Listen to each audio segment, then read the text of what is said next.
अस्सलाम वालेकुम, this is Moeed पिज़ारा। पिछले वीलॉग में मैंने ये दावा किया, मैंने ये क्लेम किया था, मैंने ये एनालिसिस ऑफर किया था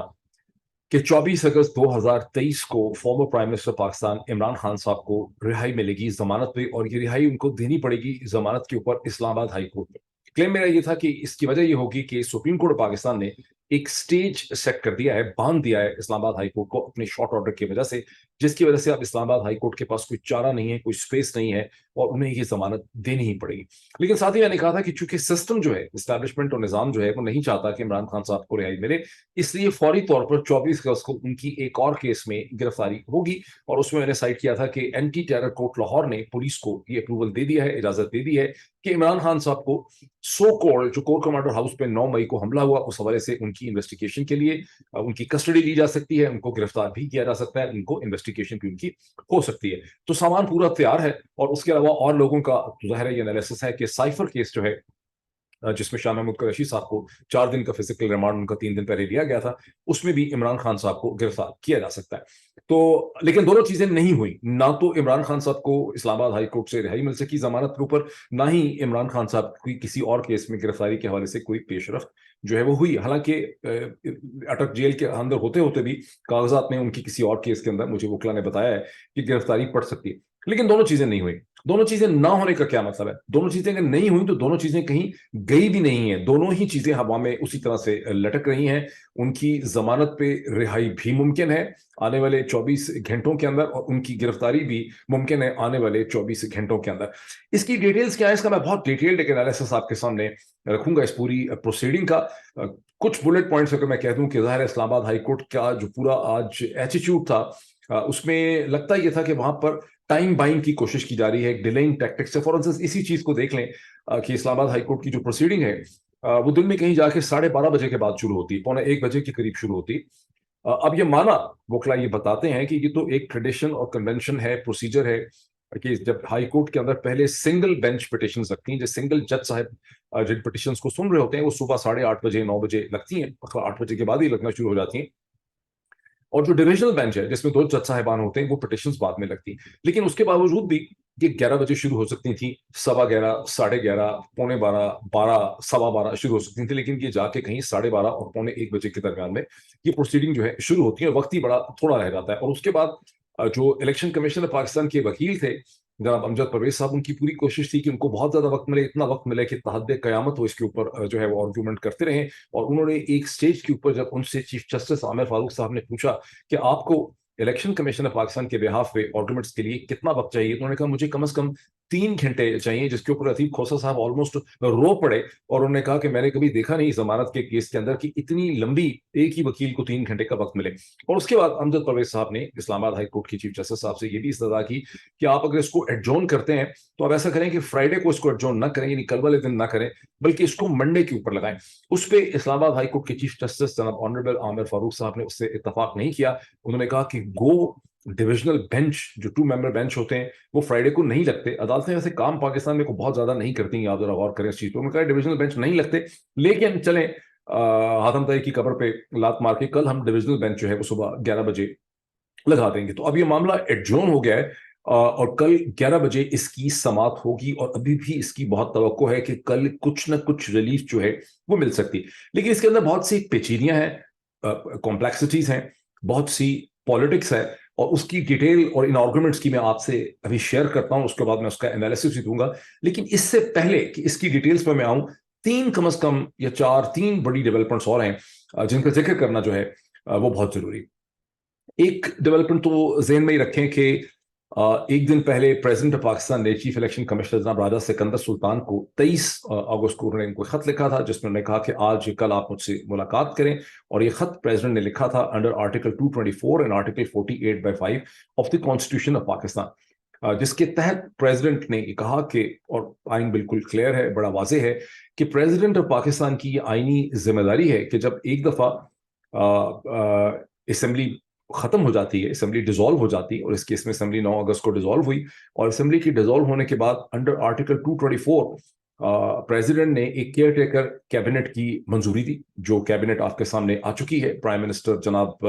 अनवारुल हक काकड़ साहब की। उसको प्रेसिडेंट ने जब उसकी मंजूरी दी, तो यही आर्टिकल 224 ये कहता है कि प्रेसिडेंट ये इंश्योर करेगा और तारीख देगा उस इलेक्शन की जो असेंबली के डिसॉल्व होने के 90 दिन के अंदर अंदर होंगे। अगर असेंबली अपनी मुद्दत पूरी करती और 12 अगस्त को डिसॉल्व होती तो फिर 60 दिन के अंदर अंदर ये तारीख देनी थी। लेकिन आपको पता है कि एक मेलाफाइड इंटेंशन, एक पॉलिटिकल स्ट्रेटजी से वक्त बाय करने के लिए उसे 3 दिन पहले तोड़ा गया। कोई उसकी और वजह ही नहीं है, मासवा इसके के वक्त लेना था। और अब उसके बाद ये 90 दिन के अंदर अंदर इलेक्शन की तारीख देनी थी और ये आईनी तौर पे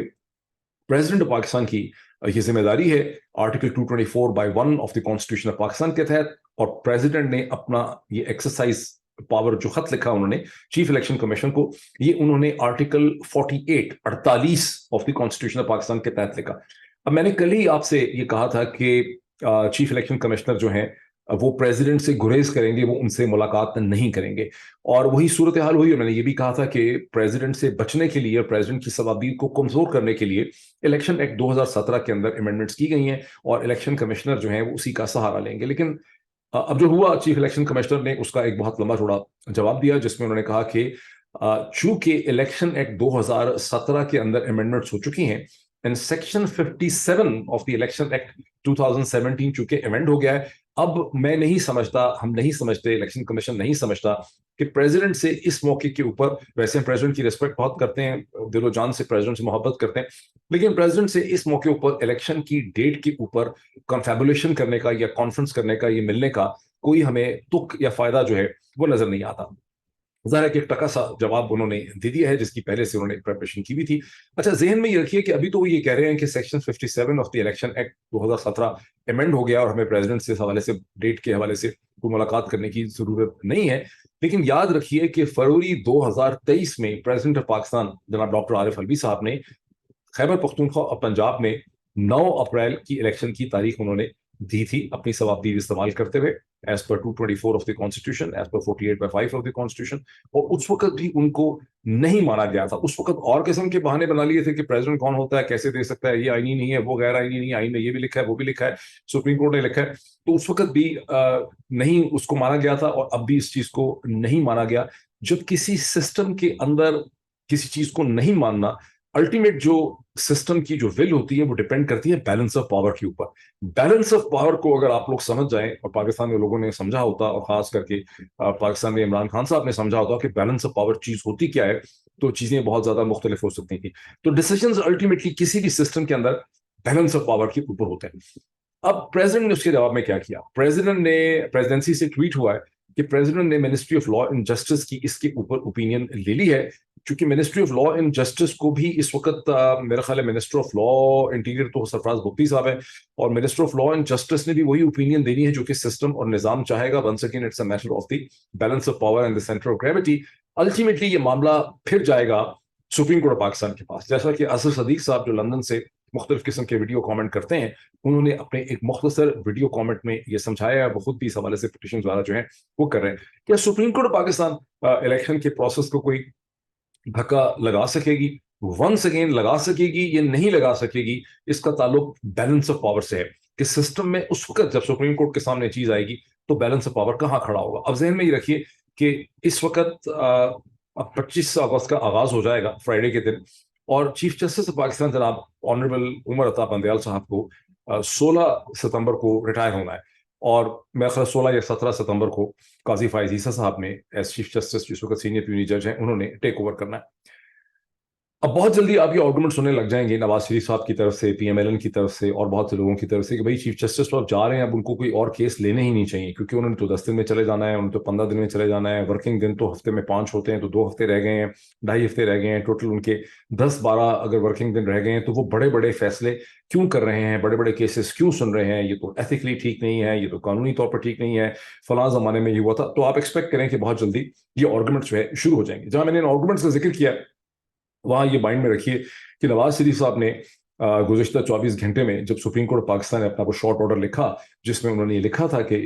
सेशन कोर्ट ने जो फैसला किया है दिलावर हुमायूं की कोर्ट ने, इसमें ऑब्वियस किस्म की कमजोरियां, डिफेक्ट्स हैं, इसमें लीगल लैक्यूना जो हैं इसकी सरफेस के ऊपर नजर आते हैं। उस पर नवाज शरीफ साहब ने एक कंकॉक्टेड किस्म की प्रेस टॉक की, और नवाज शरीफ साहब की जो प्रेस टॉक, अच्छा पहले जहन में रखें कि नवाज शरीफ साहब को 1 महीना या कुछ दिन जो है आराम फरमा के सैर सपाटा करके वापस आए हैं, जिसमें उन्होंने वक्त गुजारा दुबई के अंदर, वक्त गुजारा सऊदी अरब के अंदर, वक्त गुजारा यूरोप के अंदर, बड़े हशाश बशाश होके वो वापस पहुंचे हैं। ये और बात है कि पावर मैनेजमेंट के हवाले से, पावर की ब्रोकरिंग के हवाले से जो बहुत सी मीटिंग्स उन्होंने दुबई में की थी और आसिफ अली जरदारी से भी मीटिंग्स की थी, उनका उस किस्म का खातिर खा रिजल्ट नहीं निकला। बिकॉज जहां उन्होंने एक आर्मी चीफ को सिलेक्ट किया था नवंबर 2022 के अंदर, आहिस्ता आहिस्ता जो सेंटर ऑफ ग्रेविटी है, जो बैलेंस ऑफ पावर है, अब वो नवाज शरीफ साहब के हाथ में नहीं है। क्योंकि जो समझ आती है कि आर्मी चीफ पे भी अपने आप को एक कमिटेड जरूर फील करते हैं नवाज शरीफ साहब की तरफ, एक नवाज शरीफ साहब का एक रोब रिस्पेक्ट और रिलेशनशिप है जरूर, लेकिन हर आने वाले दिन के साथ जो बैलेंस ऑफ पावर है, जो सेंटर ऑफ ग्रेविटी है, वो अब नवाज शरीफ और इन सियासतदानों से जो चले गए हैं पीडीएम के, वो शिफ्ट होके आर्मी चीफ के ऑफिस की तरफ जा रहा है, which is as per the history जिस तरह से होता है।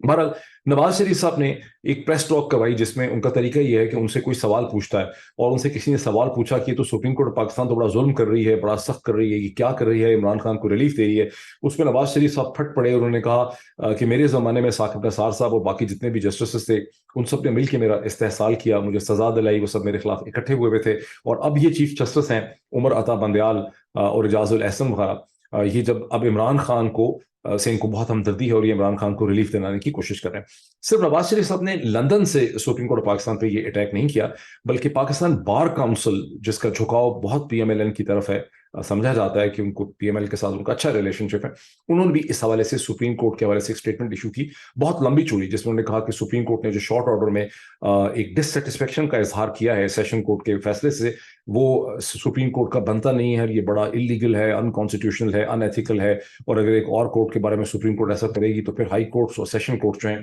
वो अपने फैसले भला कैसे कर पाएंगी। तो सो कहने का मतलब यह है कि मुख्तलिफ हीलों बहानों से, मुख्तलिफ डायरेक्शन से सुप्रीम कोर्ट ऑफ पाकिस्तान के ऊपर दबाव डाला जा रहा है ताकि वो इमरान खान को इस केस में रिलीफ ना दे सकें, और मेरा ख्याल है कि सुप्रीम कोर्ट वो दबाव बर्दाश्त कर भी रही है, किसी हद तक एब्जॉर्ब कर रही है, और ये देखना होगा कि सुप्रीम कोर्ट इसमें फाइनली रिएक्ट जो है वो किस तरह से करती है। लेकिन यही दो डेवलपमेंट्स नहीं है, एक और बहुत इंटरेस्टिंग डेवलपमेंट वो है जहां पहले मुझे इसका जिक्र करना चाहिए था, जहां इस्लामाबाद में अमरीका के सफीर एम्बेसडर जनाब डोनाल्ड ब्लूम जो है, उन्होंने chief election commissioner Raja Sikandar साहब से मुल्तान की, सॉरी राजा सिकंदर सुल्तान साहब से उन्होंने मुलाकात की। लफ्ज जो है ना वो स्लिप कर जाते हैं, मेरा कोई लफ्ज अगर जरा सा भी स्लिप कर जाए, एक स्ट्रेस होती है बोलने में, तो उस पर बड़ी लोग कमेंट करते हैं कि लफ्ज गलत स्लिप हो गया, लफ्ज गलत बोल दिया। मैंने देखा है कि पाकिस्तान की टीवी प्रेजेंटर जो है वो बोलते बोलते मुसलसल कह रही थी, किसी से एयरफोर्स के बड़े सीनियर अफसर से बात कर रही थी टीवी प्रोग्राम में, और बजाय इसके कहती कि पॉयलट इजेक्ट कर गया, वो बार बार कह रही थी कि पॉयलट इजैकुलेट करना था, पॉयलट ने इजैकुलेट करना था, वो चीज जो है वो वर्ड चल रही है सोशल मीडिया के ऊपर। बहरहाल मेरे से इतनी इतनी बड़ी गलतियां जो हैं वो नहीं होती। तो डोनाल्ड ब्लूम साहब से एम्बेसडर डोनाल्ड ब्लूम ने मुलाकात की chief election commissioner Raja Sikandar सुल्तान साहब से। उसके बाद यूएस एम्बेसी ने एक स्टेटमेंट इशू की। सरप्राइजिंगली अभी तक यूएस एम्बेसी के ट्विटर के जो उनका ट्विटर हैंडल है उसके ऊपर ये नहीं है, पर स्टेटमेंट उन्होंने कहा कि एम्बेसडर डोनाल्ड ब्लूम ने chief election commissioner Raja Sikandar Sultan पे ये इंप्रेस अपॉन किया है कि people of Pakistan have to decide their future, they are the one who have to, अपना मुस्तकबिल का फैसला जो है वो लोगों ने करना। ये बड़ी इंटरेस्टिंग बात है कि हम 75 बरस से कहते रहे कि कश्मीर के लोगों ने सेल्फ डिटर्मिनेशन करनी है, कश्मीरी लोगों का मकबूजा जम्मू और कश्मीर में ये हक है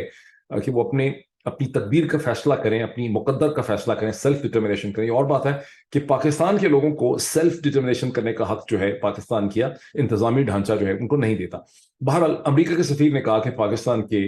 कहना कम अज कम एम्बेसी का ये है कि पाकिस्तान के लोगों ने अपने मुस्तकबिल का फैसला खुद से करना है, और हम तवक्को करते हैं कि पाकिस्तान में एक फ्री फेयर ट्रांसपेरेंट इलेक्शन होंगे। अब क्वेश्चन ये है कि इसको दो तरीके से देखा जा सकता है। बहुत से लोगों ने इस पे बहुत मायूसी का इजहार किया है कि चीफ इलेक्शन कमिश्नर तो इलेक्शन करवा ही नहीं रहे और यहाँ टोटल धांधली हो रही है, तो शायद अमेरिकन एम्बेसी को इसके हवाले से कोई बहुत स्ट्रॉन्ग सख्त किस्म की स्टेटमेंट जो है वो देनी चाहिए थी, और इस तरह से मुलाकात करके चीफ इलेक्शन कमिश्नर को एक तरह से या हुकूमत को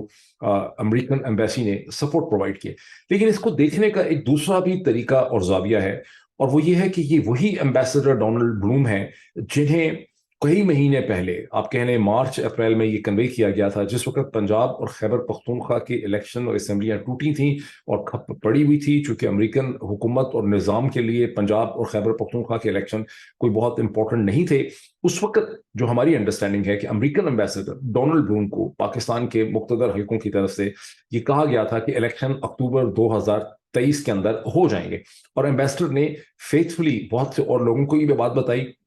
स्टेट डिपार्टमेंट को भी बात बताई, और फिर पाकिस्तान की जो एम्बेसी है वॉशिंगटन में, उससे जो बहुत से सेनेटर्स ने और सेनेटर्स के ऑफिस ने पूछा इलेक्शन के हवाले से, बहुत महीने पहले की बात कर रहा हूं, कह लें अब से 3 महीने पहले, 4 महीने पहले, तो पाकिस्तान की वॉशिंगटन एम्बेसी अमेरिकन सेनेटर्स को यह कहती रही कि इस साल अक्टूबर में इलेक्शन हो जाएंगे। अब अक्टूबर के इलेक्शन तो ठा होके फारिग हो गए, अब नवंबर के इलेक्शन भी फारिग हो रहे हैं। तो अमेरिकन एम्बेसडर का चीफ इलेक्शन कमिश्नर को मिलने का एक बुनियादी मकसद जो मुझे समझ आता है वो ये है कि चीफ इलेक्शन कमिश्नर के ऊपर उन्होंने ये इम्प्रेस अपॉन किया है कि हम आपसे एक्सपेक्ट करते हैं कि इलेक्शन पाकिस्तान में जल्द अज जल्द होंगे और फ्री फेयर एंड ट्रांसपेरेंट होंगे, क्योंकि अमेरिकी निज़ाम को कोई हमदर्दी बिल्कुल भी नहीं है इमरान खान से, जिसमें कोई हमें गलतफहमी में नहीं रहना चाहिए। लेकिन अमेरिका का एक बहुत बड़ा मसला यह है कि अगर वो किसी रजीम को सपोर्ट कर रहे हैं तो वो कम से कम चाहते हैं कि वो रजीम जो एक ऑप्टिक्स है जमहूरियत के, लिबरल डेमोक्रेसी के, उन्हें पूरा करे, और उसमें जैसे कैसे भी इलेक्शन हो, तोड़े मोड़े हों, जैसे कैसे भी इलेक्शन हो, टूटे फूटे हों, वो हों तो सही। पाकिस्तान में रजीम का मसला यह है कि वो टूटे फूटे इलेक्शन भी ठीक तरह से करवाने की सूरत हाल में नहीं है, वो इतने अनपॉपुलर हैं। उसके लिए वो पूरी तैयारी कर रहे हैं, जिसके लिए अब उनको डिलिमिटेशन भी करवानी है, यानी जेरीमैंडरिंग करनी है, डिस्ट्रिक्ट कोर्ट्स की शक्ल बदल देनी है। और अब चीफ इलेक्शन कमिश्नर जो है वो तो ऑलरेडी डिलिमिटेशन एक्सरसाइज जो है वो शुरू कर चुके हैं। यहाँ पर जो इंपॉर्टेंट चीज है पाकिस्तानी अमेरिकन डायस्पोरा के लिए, कि इस पॉइंट को उनको बहुत ज्यादा एजुकेट करना चाहिए जब वो सेनेटर्स को मिलते हैं, कांग्रेसमैन को मिलते हैं, कि देखिए हमसे और आपसे ये कमिट किया गया था कि इलेक्शन अक्टूबर में होंगे, लेकिन अब ये लोग इलेक्शन इस साल करवाना ही नहीं चाह रहे, उसको लटकाते चले जा रहे हैं। तो एक इलेक्शन के पॉइंट के ऊपर एक स्पेसिफिक प्रेशर जो है वो बिल्डअप किया जा सकता है। तो ये वो 3-4 इंपॉर्टेंट डेवलपमेंट्स हैं जो आज के दिन में हुई हैं। And I now come back to the Islamabad high court. जिन लोगों ने इस्लामाबाद हाई कोर्ट के अंदर की प्रोसीडिंग देखी है वो ये कहते हैं कि कॉन्स्टिट्यूशनल एक्सपर्ट लतीफ खोसा साहब ने, सरदार लतीफ खोसा साहब ने बहुत ही ब्रिलियंट प्रेजेंटेशन की। वो बहुत एग्रेसिव भी थे। वो एग्रेसिव इसलिए होते हैं कि जो जज साहिबान उनके सामने बैठे हैं उनसे वो बहुत ज्यादा सीनियर हैं, लॉ की प्रैक्टिस के हवाले से और पाकिस्तान की लीगल हिस्ट्री के हवाले से। तो उन्होंने बहुत ही एग्रेसिव तरीके से अपना केस प्रेजेंट किया। और वकला का ये भी कहना है कि ये केस एक्चुअली इतना स्ट्रांग है और जो डिसीजन किया है दिलावर हुमायूं साहब की तरफ से वो इतना कमजोर है कि अल्टीमेटली इस्लामाबाद हाई कोर्ट को इसमें रिलीफ देनी ही होगी। और यही वजह है कि रिलीफ को वो लटकाते हैं, उसके ऊपर सब्सटेंटिव डिस्कशन जो है वो नहीं होने दी जा रही। जो पॉइंट्स इसमें उन्होंने दोबारा वहां पे रखे वो मेरे पास हैं। एक तो पहले ये कि इलेक्शन कमीशन ने पाकिस्तान को अगर इमरान खान के एनेबल जो गोशवारे, ये रिटर्न्स हैं, उन पे एतराज करना था, और ये गोशवारे हैं 2018-19 के टाइम पीरियड के, और ये इलेक्शन वाले गोशवारे नहीं हैं जो एक इलेक्शन कमीशन में इलेक्शन के लिए जो आप गोशवारे देते हैं या अपने वहां पर अपने रिकॉर्ड जमा करवाते हैं, अपने फाइनेंशियल रिकॉर्ड जमा करवाते हैं, जिसकी बहुत ही टाइट किस्म की स्क्रूटनी होती है। ये वो गोशवारे नहीं है, वो रूटीन के गोशवारे हैं जो इलेक्शन के बाद 2018-19 के टाइम पीरियड के हैं। और इस पे अगर इलेक्शन कमीशन ऑफ पाकिस्तान को रिएक्ट करना था, ऑब्जेक्शन करनी थी, तो वो उनको पहले 120 दिन में करनी थी। 120 दिन के बाद इलेक्शन कमीशन इस किस्म का एतराज जो है वो नहीं उठा सकता, और 120 दिन 4 महीने बनते हैं। एक तो ये पॉइंट है। दूसरा पॉइंट ये है कि इलेक्शन कमीशन अगर भेजता है, इसको फॉरवर्ड करता सेशन कोर्ट को, तो ये चीफ इलेक्शन कमिश्नर उनके मेंबरान ने इसको फॉरवर्ड डायरेक्टली करना था। लेकिन इस केस में इलेक्शन कमीशन के सेक्रेटरी जो हैं उन्होंने लिखा कि डिस्ट्रिक्ट इलेक्शन कमिश्नर इस्लामाबाद का इस केस को फॉरवर्ड करे। सम और द अदर, मैं इसकी इंपॉर्टेंस नहीं समझ सकता ठीक तरह से कि इसकी इतनी इंपॉर्टेंस क्यों है, लेकिन लीगली कानूनी लीगली स्पीकिंग इसकी बहुत इंपॉर्टेंस है कि इलेक्शन कमीशन ने इस केस को अदालत के सामने एज इलेक्शन कमीशन प्रेजेंट नहीं किया, बल्कि डिस्ट्रिक्ट इलेक्शन कमीशन का जो ऑफिस है इस्लामाबाद का उसके थ्रू प्रेजेंट किया। फिर ये कि जब इसको प्रेजेंट होना था तो पहले इसको एक दर्जा अव्वल मैजिस्ट्रेट के पास जाना था, जिसने इसको स्क्रूटनाइज करके फैसला करना था कि केस बनता है या नहीं बनता, लेकिन ऐसा नहीं हुआ। फिर उसके बाद दिलावर हुमायूं को जब इस्लामाबाद हाई कोर्ट ने 3 अगस्त में ये कहा कि आप इन इन पॉइंट्स और नकात में दोबारा इसका रिव्यू करें, दिलावर हुमायूं ने वो रिव्यू किया ही नहीं। उन्होंने उसके अपने फैसले के अंदर इस चीज को एड्रेस भी नहीं किया, लिखा भी नहीं, दर्ज भी नहीं किया कि मुझे इस्लामाबाद ने कहा, इस्लामाबाद हाई कोर्ट ने मुझे कहा था कि इन नुकात के ऊपर इसको एक फ्रेश रिव्यू करना है। और उन्होंने 30 मिनट के अंदर 35 पेज का फैसला जो था वो उन्होंने डिक्टेट कर दिया। अब इसकी वजह क्या है? रफीक हसन साहब ने बड़ा क्लियरली अदालत को ये समझाने की कोशिश की कि ये फैसला पहले से लिखा जा चुका था। अगर फैसला पहले से, बहुत इंपॉर्टेंट और बहुत मजे का और इंटरेस्टिंग पॉइंट है, अगर ये फैसला पहले से ना लिखा हुआ होता तो फिर दिलावर हुमायूं थोड़ी सी मेहनत करते, अंग्रेजी थोड़ी सी इस्तेमाल करते और उसमें एक आध पैराग्राफ डाल देते कि इन view of the orders of the Islamabad high court of 3 अगस्त मैंने ये चीजें दोबारा रिव्यू की हैं, मैं ये समझता हूँ रिव्यू करने के बाद मैंने अपना माइंड बनाया है और मैं समझता हूँ कि ये पॉइंट्स वैलिड नहीं है या मैंने रिव्यू कर लिया। लेकिन चूंकि उनका फैसला पहले से टाइप होकर कहीं से आया हुआ था, वो पहले से फैसला डिसाइड हो चुका हुआ था, उसके बाद उन्होंने बरतानिया जाना था छुट्टी करने के लिए, कोर्स करने के लिए,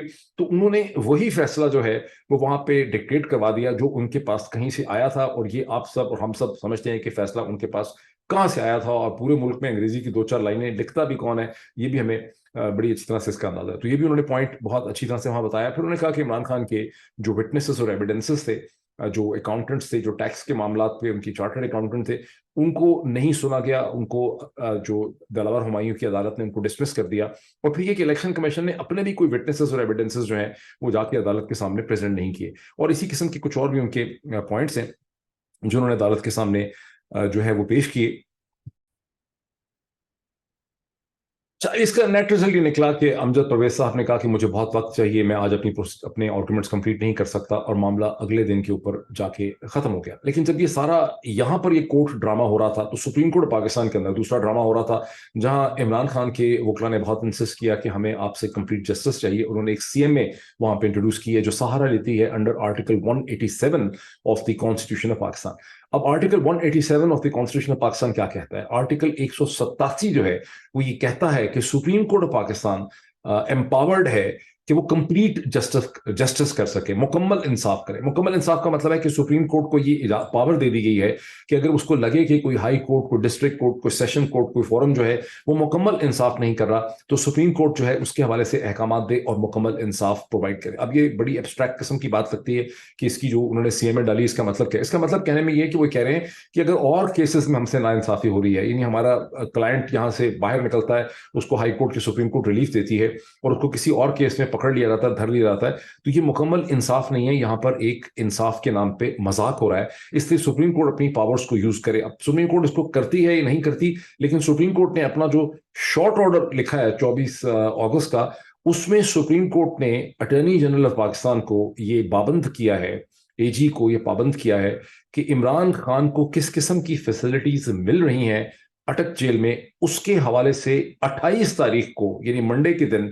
सुप्रीम कोर्ट ऑफ पाकिस्तान के सामने एक रिपोर्ट अटॉर्नी जनरल सबमिट करे। इसका मतलब क्या है? इसका मतलब यह है कि सुप्रीम कोर्ट ने यह माइंड बना लिया है कि 28 तारीख से पहले इमरान खान को गालिबन वहां से रिलीफ जो है वो नहीं मिलेगी। यानी इससे तो यही समझ आती है कि अगर सुप्रीम कोर्ट ने यह नहीं कहा कि सुबह हमारे पास रिपोर्ट लेकर आए फ्राइडे के दिन, सुप्रीम कोर्ट ने यह नहीं कहा कि सैटरडे को हमें रिपोर्ट देते हैं, सुप्रीम कोर्ट, ये वही सुप्रीम कोर्ट है जो रातों को भी लगती थी हुकूमत को, जो बहुत बड़ा कॉन्स्टिट्यूशनल मसला खड़ा हो गया था अप्रैल के अंदर, तो मेरा ख्याल है बहरहाल तो उन्होंने उसको मंडे को कहा। इसका मतलब है कि मंडे तक जो है लगता है कि कुछ नहीं होने लगा, और इस्लामाबाद हाई कोर्ट ने अगर कल कोई फैसला किया भी तो गालिबन वो फैसला बहुत देर से करेंगे। सो लेट्स सी कि कल इस्लामाबाद जो है हाई कोर्ट इसके हवाले से क्या फैसला करती है। तो अभी तक इतना ही है, फिर जो डेवलपमेंट्स होती हैं उसके बाद हम डिस्कशन करते हैं।